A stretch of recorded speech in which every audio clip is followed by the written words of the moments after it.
Research ఫామ్లో vegetable shed ఇది. So ఈ వెజిటబుల్ షెడ్ అనేది మనము 15x30 వేయించాము.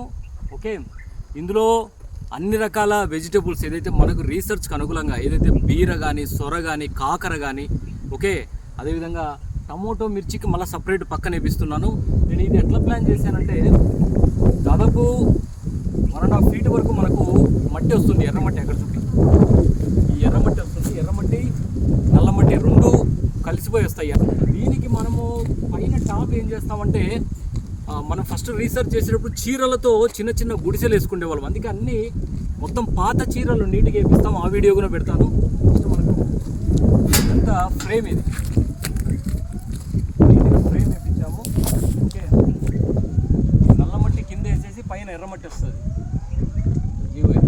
ఇట్లా షెడ్లు అయితే భవిష్యత్తులో మనకు మన రీసెర్చ్ ఫామ్లో ఇట్లా షెడ్లు ఒక 4-5 వస్తాయి. అంటే ప్రతి ఒక్క పంటకు సపరేట్ రీసెర్చ్ కోసం వస్తాయి. భవిష్యత్తులో మనం ఈ షేడ్ నెట్ వేసి పెంచే విధంగా తయారు చేస్తున్నాం. ఓకే, సో ఇది మనకు ఫస్ట్ వెజిటబుల్ షెడ్.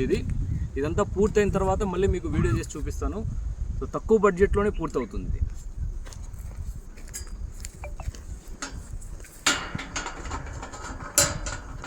ఇదంతా వేయించాం.